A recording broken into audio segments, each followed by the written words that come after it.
Hello बच्चों, how are you all. I hope आप लोगों ने मेरा पिछला लेक्चर देख लिया और आप लोगों ने डायमेंशंस के बारे में अच्छे से समझ लिया है। अब आगे बढ़ने से पहले, एप्लीकेशंस ऑफ डायमेंशंस करने से पहले हम लोग कुछ टर्म्स समझने की कोशिश करेंगे ताकि हमारी जो वोकेबलरी है वो थोड़ी और स्ट्रॉन्ग हो जाए। तो सबसे पहली जो टर्म हम लोगों ने समझनी है वो मैंने आपके सामने लिखी है, डायमेंशनल वेरिएबल। क्या होते हैं dimensional variables? Answer is those physical quantities which possess dimensions and have variable values। उन फिजिकल क्वांटिटीज को हम लोग डायमेंशनल वेरिएबल्स बोलते हैं। ऐसा बोलने से शायद आपको बात समझ ना आए, तो I will be taking an example. Now suppose we have got a physical quantity that is called as area. Now this area is length into breadth. अब अगर मैं इस रूम की लंबाई और चौड़ाई की बात करूं तो इस पर्टिकुलर रूम का कुछ एरिया है, बट जिस रूम में आप बैठे हैं अगर उसकी लंबाई और चौड़ाई की बात करेंगे तो आपके रूम का एरिया भी कुछ निकल के आएगा, बट वो डेफिनेटली मेरे रूम के एरिया से अलग होगा। किसी और रूम की बात करेंगे तो वहां की लेंथ और ब्रेड्थ अलग होगी, तो वहां का एरिया भी अलग होगा। अब एरिया में डायमेंशंस तो आ रही हैं, फंडामेंटल क्वांटिटीज तो आ रही हैं, जैसे लेंथ आई, breadth is also length, but हर जगह एरिया जो है वो कांस्टेंट नहीं है। तो एरिया में डायमेंशंस तो हैं, बट ये dimension place to place vary कर सकती हैं, so we call it as a dimensional variable. On the same line, if I take another example of say speed. Now what is speed? Speed is distance per unit time. अब speed एक physical quantity है और इसमें दो fundamental quantities figure out कर रही हैं, distance और time। तो अब suppose यहां से लेके यहां तक की दूरी को कवर करना है और मैं इस दूरी को कवर करने में 5 सेकेंड्स लेता हूं, कोई और इस दूरी को कवर करने में 3 सेकेंड्स लेता है। तो डिस्टेंस तो भले सेम है बट टाइम का फर्क पड़ गया, तो अब हम दोनों की जो स्पीड है वो अलग अलग होगी। तो अब यहाँ पे स्पीड के फॉर्मूला में फंडामेंटल क्वांटिटीज तो आ रही हैं, माने स्पीड की डायमेंशंस तो हैं, बट वो हर जगह या हर पर्टिकुलर बंदे के लिए फिक्स नहीं है, कांस्टेंट नहीं है। तो स्पीड भी क्या है? एक डायमेंशनल वेरिएबल क्वांटिटी है। इनफैक्ट अगर आप ऑनेस्टली मुझसे पूछें तो जितनी भी फिजिकल क्वांटिटीज हैं, डिराइव्ड फिजिकल क्वांटिटीज या ऑफ कोर्स फंडामेंटल भी, वो सारी की सारी डायमेंशनल वेरिएबल हैं, राइट। तो फर्स्ट टर्म आपको समझ आ गई कि व्हाट आर डायमेंशनल वेरिएबल्स। तो डायमेंशनल वेरिएबल्स में मैंने जो आपको एग्जांपल कोट करी है उसमें एक एग्जांपल मैं आपकी कन्वीनियंस के लिए यहाँ लिख दे रहा हूं, that is area. Second term is dimension less variables.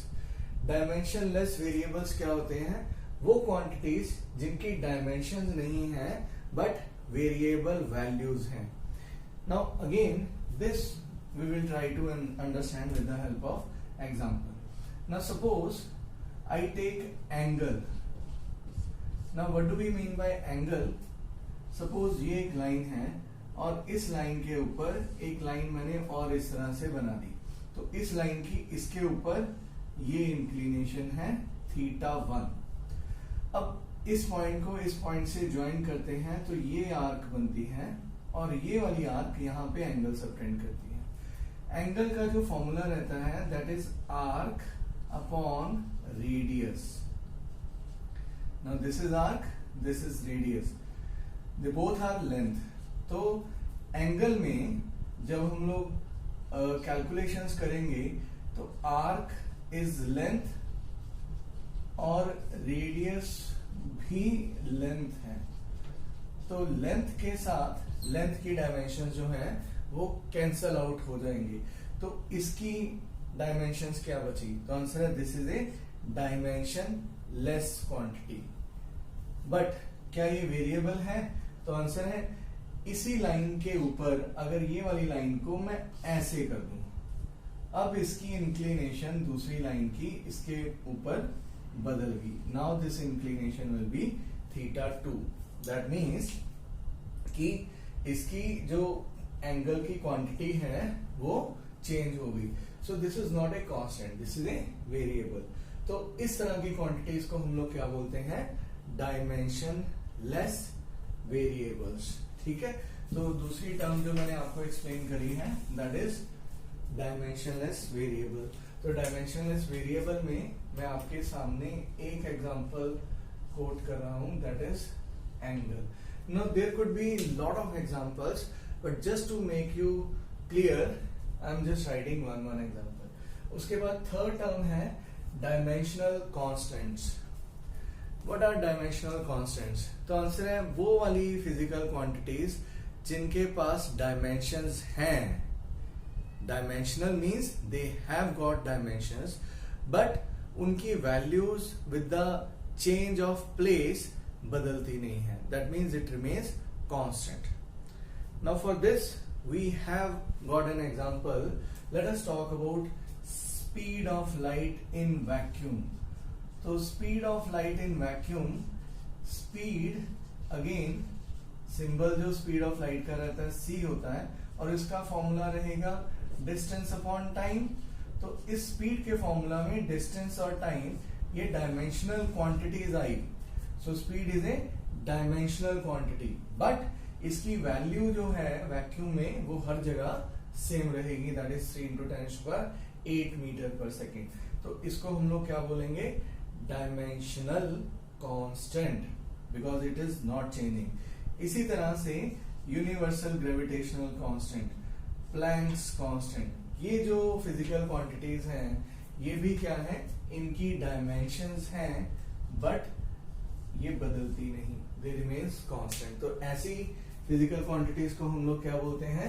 Dimensional constants. Fourth term जो आपको समझनी है वो है डायमेंशन लेस कांस्टेंट।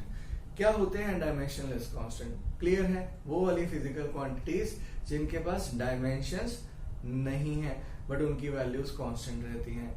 अब ऐसी कौन सी फिजिकल क्वांटिटीज हैं? तो फिजिकल क्वांटिटी तो नहीं, हमारे पास कुछ परमानेंट कांस्टेंट्स रहते हैं जैसे पाई की वैल्यू 3.14, ये हमेशा कांस्टेंट रहती है इररिस्पेक्टिव ऑफ द फैक्ट कि कहाँ पे बात कर रहे हैं। और पाई की कोई डायमेंशन नहीं है, कोई लेंथ नहीं है, कोई मास नहीं है, कोई टाइम नहीं है। और इसी तरह से जैसे pure number 1, 2, 3 and so on, तो ये जो जितने भी तरह के नंबर्स हैं इनको हम लोग क्या बोलते हैं? Dimension less constants. So I hope कि यहाँ तक आप लोगों को अपनी वोकैबुलरी बिल्ड करने में मदद मिली होगी। अब अगला जो पॉइंट हम लोगों ने डिस्कस करना है वो सबसे ज्यादा इंपॉर्टेंट है, सबसे ज्यादा, वो है एप्लीकेशंस ऑफ डायमेंशनल एनालिसिस। अब डायमेंशनल एनालिसिस की एप्लीकेशंस में यू कैन सी कि there are 3 applications, 3 uses of dimensional analysis which we have to study.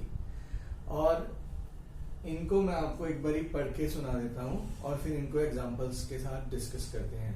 First application is with the help of dimensions हम लोग कन्वर्शन कर सकते हैं एक फिजिकल क्वांटिटी का एक सिस्टम ऑफ यूनिट्स में से दूसरे सिस्टम में। So conversion of one system of units into another, that is what we can do. दूसरी जो एप्लीकेशन है वी कैन चेक कि whether given physical relationship or given physical formula or a particular given equation whether it is correct or not। और तीसरी जो application है कि with the help of dimensional treatment हम लोग एक फॉर्मूला ऑब्टेन कर सकते हैं किसी भी गिवन फिजिकल क्वांटिटी का, प्रोवाइडेड वी नो कि कौन कौन सी फंडामेंटल क्वांटिटीज पे या क्वांटिटीज पे एक गिवन फिजिकल क्वांटिटी डिपेंड करती है। अब इन सभी को हम लोग with the help of examples समझने की कोशिश करेंगे।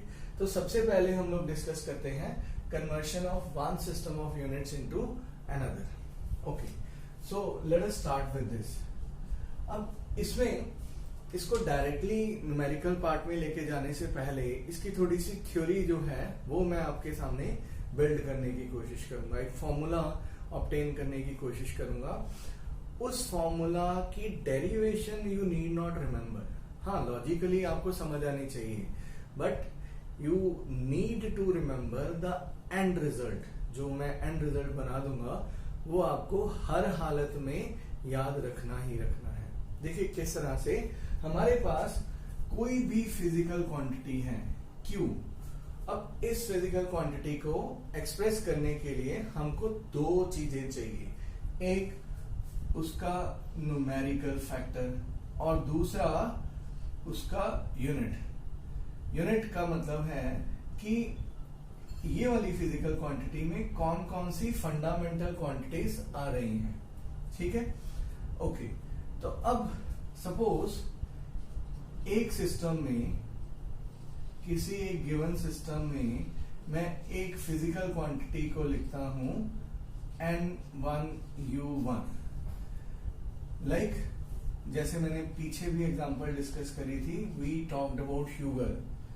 Sugar is a physical quantity which is having the dimensions of mass, so let us say 5 kilogram sugar. तो क्वांटिटी शुगर है और 5 उसकी न्यूमेरिकल वैल्यू है और किलोग्राम उसका यूनिट है एसआई सिस्टम में। अब अगर मैं इसी चीज को दूसरे सिस्टम में एक्सप्रेस करने की कोशिश करता हूं, लेट अस सपोज शुगर को ही लिखना है, रहेगी तो वो शुगर ही, बट उसको अब मैं इस तरह से लिखूंगा N2U2। दैट मीन्स ये जो 5 kg है, this we can write as 5000 gram.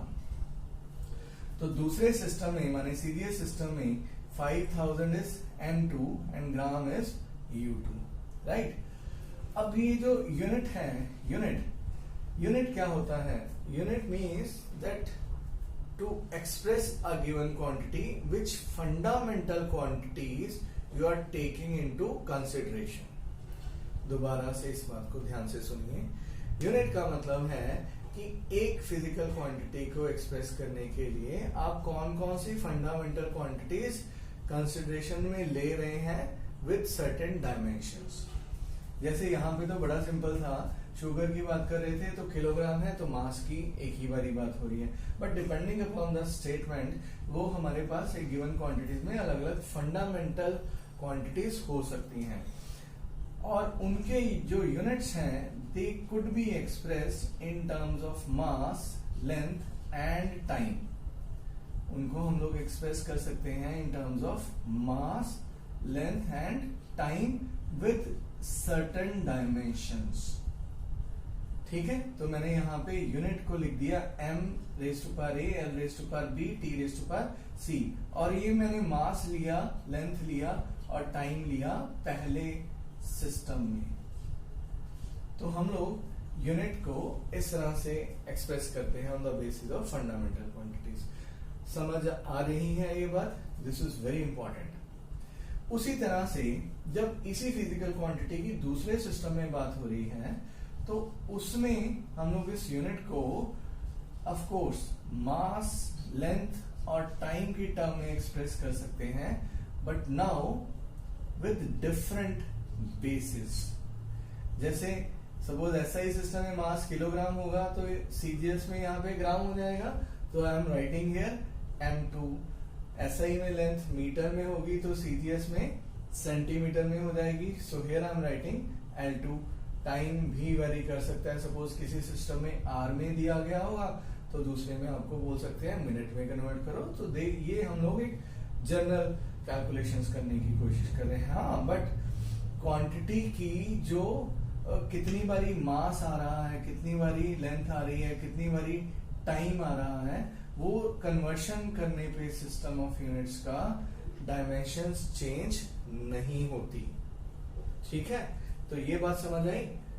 तो मोर और लेस हम लोग ये लिख सकते हैं आउट ऑफ दिस डिस्कशन कि N1U1 in the first system is equal to N2U2 in the second system।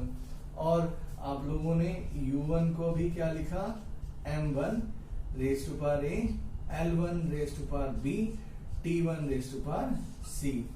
और राइट हैंड साइड में आप लोगों ने लिखा N2 into M2 raise to power A, L2 raise to power B, T2 raise to power C।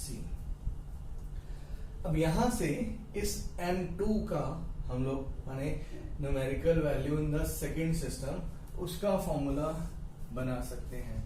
तो M2 ये हो जाएगा M1 इंटू M1 अपॉन इस M2 को नीचे ले आएंगे M2, और इन दोनों की जो पावर है वो सेम है, माने दोनों की डायमेंशंस कितनी है, A। फिर लिखेंगे L1, इस तरफ L2 इधर आ जाएगा अपॉन L2, दोनों की डायमेंशन सेम है तो कॉमन ले ली B। फिर लिखेंगे T1, T2 इधर आएगा अपॉन T2, और दोनों की डायमेंशन क्योंकि क्वांटिटी एक ही है तो भले सिस्टम बदल जाए बट फंडामेंटली कैसे एक्सप्रेस कर रहे हैं वो नहीं बदलेगा, तो डायमेंशंस कितनी रहेंगी, C रहेंगी। तो ये हमारा एक फॉर्मूला बन गया एक सिस्टम ऑफ यूनिट्स में से किसी भी फिजिकल क्वांटिटी को दूसरे सिस्टम ऑफ यूनिट्स में कन्वर्ट करने का। अब आपके लिए जो इम्पोर्टेंट है, आपको ये वाला एंड रिजल्ट याद रखना है। This is the key. देखिए मैंने तो इतना आपको एक्सप्लेन करा, you go anywhere you won't find the explanation of this whole part, you will be directly told only this part कि ये फॉर्मूला है, इसको आप लोग याद रख सकते हैं। So anyway, एक एफर्ट था मेरी तरफ से, you must remember। अब हम लोग इस चीज को कैसे प्रैक्टिकली यूज करते हैं उसके लिए हम लोग एक एग्जांपल कोट करते हैं। सपोज मैं आपको एक क्वेश्चन देता हूं कि convert 10 Newton into CGS system, 10 Newton को CGS सिस्टम में कन्वर्ट करें। अब यहाँ पे आपको सबसे पहली जो चीज एनालाइज करनी है कि हम लोग किस फिजिकल क्वांटिटी की बात कर रहे हैं। So I am talking about newton, so that means newton is a unit of force, ठीक है। और कौन सा यूनिट है, किस सिस्टम में यूनिट है, तो आंसर है SI सिस्टम में फोर्स का यूनिट है। तो first thing which I will be writing is कि which physical quantity I am talking about. So I have learned कि I am talking about force out of this statement. अगली बात, force का dimensional formula क्या होता है। So you remember previous lecture we have learned कि force का जो डायमेंशनल फॉर्मूला होता है वो होता है MLT-2। आपको फोर्स का डायमेंशनल फॉर्मूला तो रटा होना चाहिए, मतलब this is very very important. कभी भी कोई भी आपसे आके पूछे कि what is the dimensional formula of force, so you must be easily able to recall MLT-2। M1 mass एक बार ही आएगा, L1 लेंथ एक बार ही आएगी फोर्स के फॉर्मूला में, T-2 टाइम 2 बार ही आएगा इनवर्स में, राइट। अब हैविंग सेड दैट, आप इसका कंपैरिजन करेंगे इस फॉर्मूला से। अब ये तो मैं एक एक्स्ट्रा स्टेप लिख रहा हूं, every time you need not right. तो अब ये क्वांटिटी थी, इसको हम लोगों ने लिखा M⁴A, L⁴B, T⁴C। तो यहां पे mass is coming once in the formula of force, so I will be writing A equal 1। Length is coming once, तो लेंथ भी एक बार ही आ रही है, तो B I will be writing as 1। Time is coming twice but in the inverse ratio, तो C को मैंने लिख देना है -2। सो फर्स्ट स्टेप मेरा ये हो गया कि आई will be writing that dimensions of mass, length and time R1 1 and 2। तो इस तरह से आप लोगों ने एबीसी की टर्म में लिख लेना है। अब उसके बाद अगला स्टेप जो आप करेंगे, आप अपने पेपर में या पेज पे इस तरह से एक लाइन मार्क लगा देंगे। लेफ्ट हैंड साइड में आप लोग वो सिस्टम लिखेंगे जिसमें आपको फिजिकल क्वांटिटी दी गई है। राइट हैंड साइड में आप वो सिस्टम लिखेंगे जिसमें आप लोगों ने कन्वर्शन करना है। ठीक है, फिजिकल क्वांटिटी है हमारे पास 10 न्यूटन। तो ये जो 10 है, this is the numerical value in the first system. ठीक है, और फोर्स जो है वो फंडामेंटली मास, लेंथ और टाइम पे डिपेंड करती है। तो यहां पे हम लोग M1 लिख लेंगे SI सिस्टम में एज 1 किलोग्राम। फिर आएगा आपके पास L1, इसको आप लिख लेंगे 1 मीटर। फिर आएगा आपके पास T1, इसको आप लिख लेंगे 1 सेकेंड। ठीक है, अब इसको हम लोगों ने सीजीएस में कन्वर्ट करना है। सीजीएस में न्यूमेरिकल वैल्यू कितनी आएगी, आई डोंट नो, तो वो तो मुझे कैलकुलेट करना है, वहां से निकालूंगा उस फॉर्मूला से। सीजीएस में मास जो है वो उसका फंडामेंटल रहता है ग्राम, तो मैंने M2 को 1 ग्राम लिख लिया।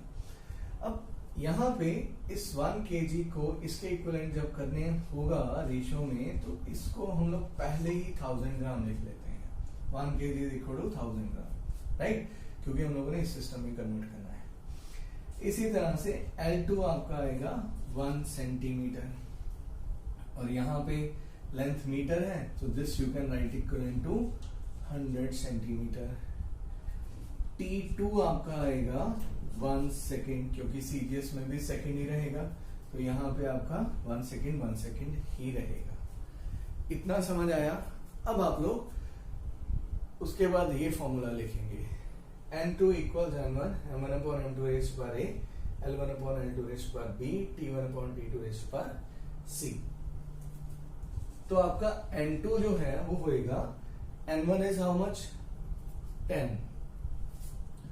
तो यहां पे आप लिखेंगे 10। M1 इज हाउ मच, 1000 ग्राम, तो आप सीधा लिखेंगे 1000। And M2 is how much, 1। अब मैंने यहाँ पे यूनिट्स नहीं लिखे, क्यों, because being similar units they will be cancelling out each other. और A की वैल्यू कितनी है, 1, that mean mass is coming once, तो यहाँ पे मैंने लिख दिया 1, राइट। अब आते हैं L1 पे। L1 is how much, 100, and what about L2? L2 is 1, and what about B? B is also 1, तो यहाँ पे भी लिखेंगे 1। फिर हम लोग आएंगे थर्ड टर्म पे। Third term is your T1 upon T2. So how much is T1? T1 is 1 second, so you put here 1. T2 is how much, 1 second, put here 1. And C is how much, -2, so put here -2, right? अब इसको अगले step में लिखना है 10 into this becomes 10 raised to power 3, this becomes 10 raised to power 2 into 1 upon 1 raised to power -2, this will remain 1 only। तो ये वाली जो चीज आपकी बनेगी, this will become 10 raised to power 6, 10 raised to power 6 CGS units, 10 raised to power 6 CGS units। तो ये आपका कन्वर्शन हो गया। चाहे तो आप इसको CGS units के बजाय, if you remember that CGS unit of force is dyne, so you can write it as 10 raised to power 6 dyne। तो इस तरह से ये हम लोग एक सिस्टम को दूसरे सिस्टम में, एक फिजिकल क्वांटिटी को एक गिवन सिस्टम में से दूसरे सिस्टम में कन्वर्ट कर सकते हैं। दोबारा से सुनिए पूरा प्रोसेस क्या है। सबसे पहला काम क्या करना है, आपको आइडेंटिफाई करना है कि कौन सी फिजिकल क्वांटिटी है। जो भी फिजिकल क्वांटिटी है उसका डायमेंशनल फॉर्मूला लिखेंगे। उसके बाद अगला स्टेप, आप लोग जो फंडामेंटल क्वांटिटीज उस फिजिकल क्वांटिटी में आ रही हैं उनकी पावर्स लिख देंगे इन टर्म्स ऑफ ABC। फिर आप लोगों ने पेपर की दो पार्ट्स में सेग्रीगेशन करके लेफ्ट हैंड साइड में वो सिस्टम लिखना है जो आपको दिया गया है, राइट हैंड साइड में वो सिस्टम लिखना है जिसमें आपने कन्वर्ट करना है। तो फिर न्यूमेरिकल वैल्यू फर्स्ट सिस्टम में, मास फर्स्ट सिस्टम में L1 T1 इस तरह से लिख के और दूसरे सिस्टम का लिख के इस फॉर्मूला में वैल्यू जो है वो सब्स्टिट्यूट करिए, you will be getting your answer. Now based on this particular application, number of numericals, now you are in a state to work out.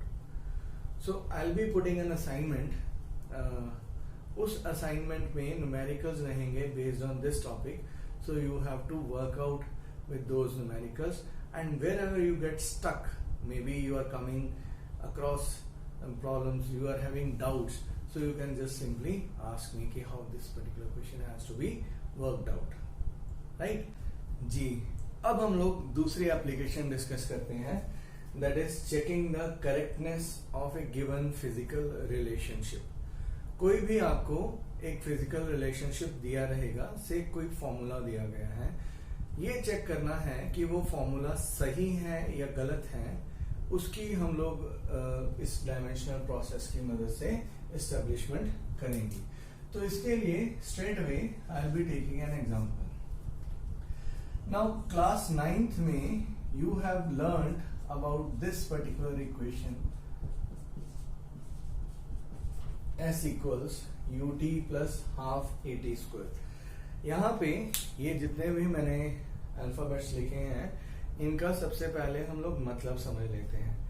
S means distance, U means initial velocity, T means time, 1/2 is a dimensionless constant, 1/2 is a dimensionless constant, A stands for acceleration and T stands for time, and T raised to power 2 means that in this particular thing time is coming twice, right?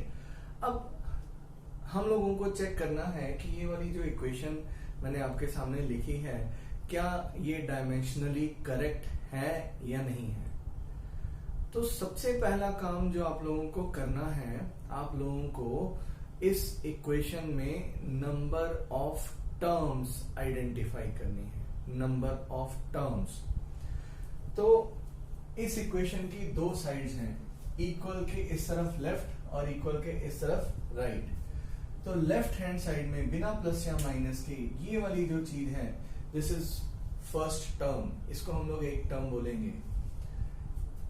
Equal के right hand side में अगला plus या minus आने तक जो भी चीज लिखी हुई है, दिस इज सेकेंड टर्म, ठीक है। प्लस के बाद अगला जितना भी कुछ लिखा हुआ है, इंस्टेड ऑफ बीच में कोई प्लस माइनस आ रहा है, ये सारी को हम लोग एक टर्म काउंट करेंगे। तो इस इक्वेशन में 3 टर्म्स हैं। How many terms are there? 3 terms. If you remember principle of homogeneity, वो जब मैंने आपको समझाया था, सो आई टोल्ड यू कि अगर हम लोगों को दो फिजिकल क्वांटिटीज को ऐड करना है या सब्ट्रैक्ट करना है, तो उनकी फंडामेंटल नेचर सेम होनी चाहिए, तभी तो कर सकते हैं।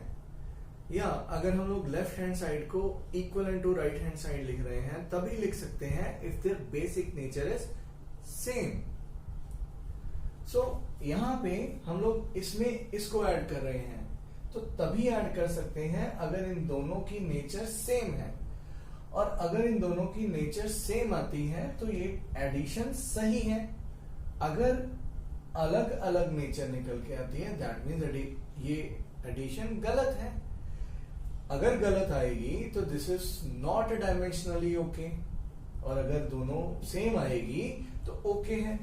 और अगर जो इसकी बेसिक नेचर बनेगी वही इसकी नेचर बनेगी और वही इसकी बनेगी, तो ये पूरी की पूरी इक्वेशन डायमेंशनली करेक्ट बोली जाएगी। तो अब आप लोग क्या करेंगे, आप लोग सबसे पहले लेफ्ट हैंड साइड लिख लेते हैं। लेफ्ट हैंड साइड में फर्स्ट टर्म लिखी आप लोगों ने। अब फर्स्ट टर्म है डिस्टेंस, और डिस्टेंस की डायमेंशंस होती हैं L, और 1 टाइम आ रहा है तो 1 लिख दिया। अब आएंगे आप राइट हैंड साइड में। राइट हैंड साइड में आप लोगों ने सेकेंड टर्म लिखी। Second term is your ut। तो ut को समझते हैं। u स्टैंड्स फॉर वेलोसिटी, और वेलोसिटी की डायमेंशंस होती हैं lt-1। ठीक है, आपको अब तक ये फॉर्मूलास याद हो जाने चाहिए, इनको याद कर लीजिए। कुछ टर्म्स ऐसी हैं जो बहुत फ्रीक्वेंटली यूज होंगी।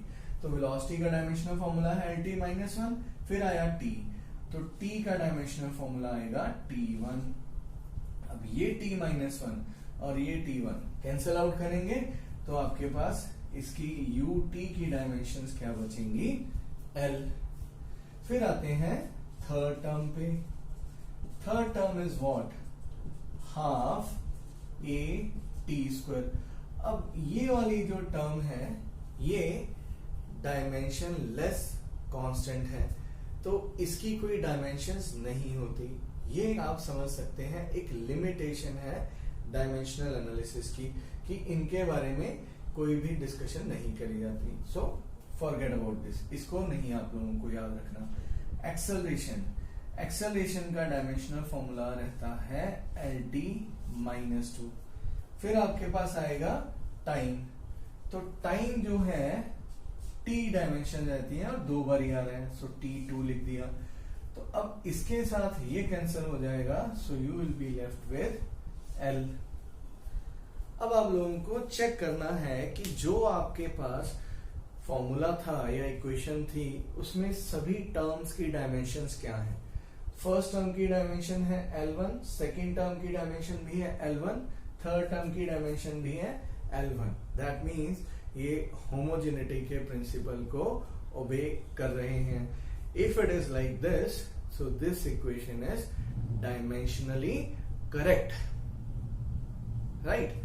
फटाफट एक और एग्जांपल जो है वो मैं आपके सामने कोट करूंगा। अगर आप लोग उसको समझ गए तो that will be quite good.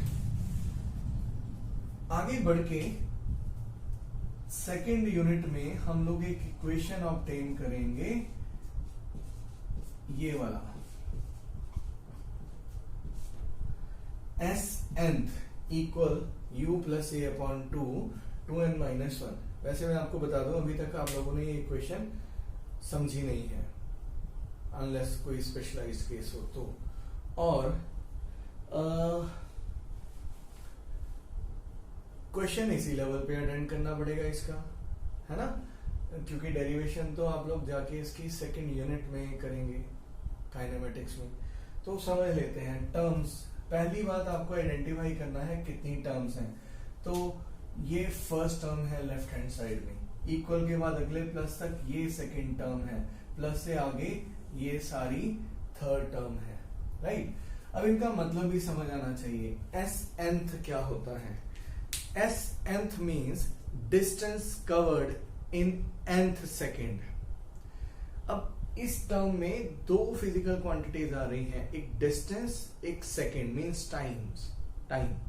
तो Snth का जो है आपका फॉर्मूला या बेस बनेगा, वो बनेगा distance covered in nth second या distance covered per unit time L/T, क्योंकि इसमें डिस्टेंस भी आएगा टाइम भी आएगा। nth means second. तो इसकी डायमेंशन आपकी बन जाएंगी lt-1। ठीक है। अब आते हैं राइट हैंड साइड में। राइट हैंड साइड में सेकेंड टर्म आपकी क्या है? तो आंसर है u, वेलोसिटी। वेलोसिटी की डायमेंशंस क्या होती हैं? lt-1। फिर आते हैं थर्ड टर्म पे। थर्ड टर्म में आपके पास है a/2 2n-1। अब 2 को नहीं देखना, डायमेंशन इज कांस्टेंट है। एक्सेलरेशन इज lt-2, और इस एक्सेलरेशन के साथ ये वाला फैक्टर मल्टीप्लाई हो रहा है। ये तो सिर्फ नंबर है, n क्या है? n means nth second, this is we are talking about time. और 2 फिर से डायमेंशन है, इसको नहीं देखना, तो इनटू t कर देंगे। समझ आ रही है ना? इसकी डायमेंशंस क्या बनेंगे आपकी? t। एक्सेलरेशन की lt-2, तो इसको आप वर्कआउट करेंगे, you will be coming with this thing lt-1। तो अब आप सभी टर्म्स की डायमेंशंस चेक करिए। फर्स्ट की डायमेंशन है lt-1, सेकेंड की डायमेंशन है lt-1, थर्ड की भी डायमेंशन है LT-1. So this equation is dimensionally okay, dimensionally correct, right. तो ये आपकी सेकंड एप्लीकेशन होगी. अब हम लोग थर्ड एप्लीकेशन की तरफ बढ़ते हैं. Third application is to derive relation between various physical quantities. Means हम लोगों को फॉर्मूला डेवलप करना है with the help of dimensions. इसको समझने के लिए I have quoted a statement, an example. सबसे पहले आप लोग इस एग्जाम्पल को ध्यान से पढ़िए, समझिए, देन आई एक्सप्लेन यू कि किस तरह से हम लोगों को प्रोसीड करना है. स्टेटमेंट कुछ इस तरह से है कि force acting on the body depends upon number 1 mass of the body and number 2 acceleration of the body. Find the expression of force using method of dimensions.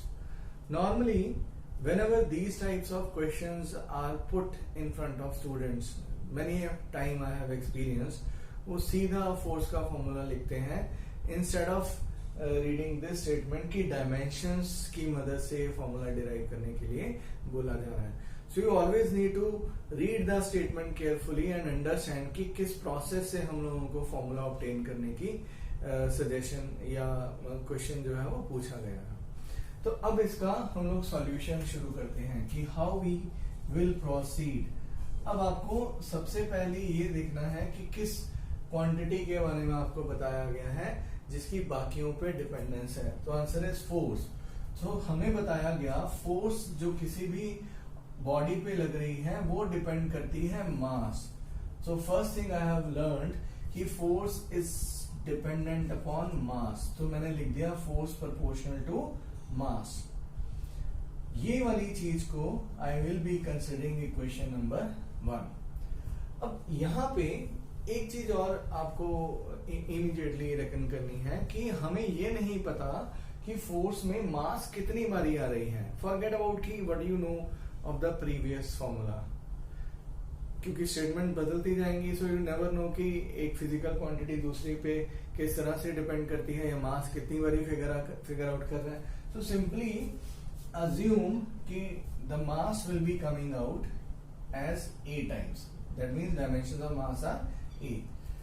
फिर हमें बताया गया that force acting on the body depends upon acceleration of the body.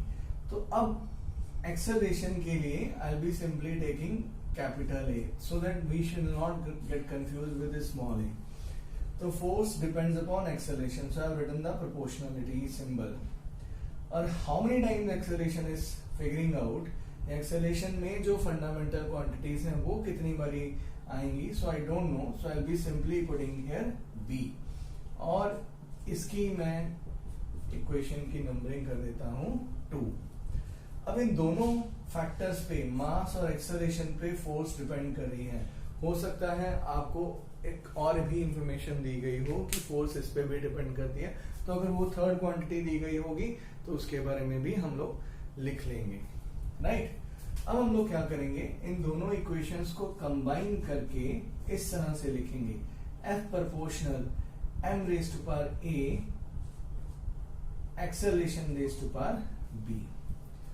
Proportionality का symbol remove करके we will put a constant of proportionality K m raise to power A acceleration raise to power B. इसको हम लोग ले लेते हैं equation number 3, right. इतना लिखने के बाद अगले स्टेप में आप क्या करेंगे, फोर्स का जो डायमेंशनल फॉर्मूला है वो आपको याद है तो वो आप लिख लेंगे लेफ्ट हैंड साइड में. MLT-2 M1 L1 T-2. K is a constant of proportionality and it is a dimensionless constant. तो इसकी डायमेंशंस नहीं होती तो यहाँ पे हम लोग इसके बारे में कोई भी इंफॉर्मेशन शेयर नहीं कर सकते. इक्वल्स M मास.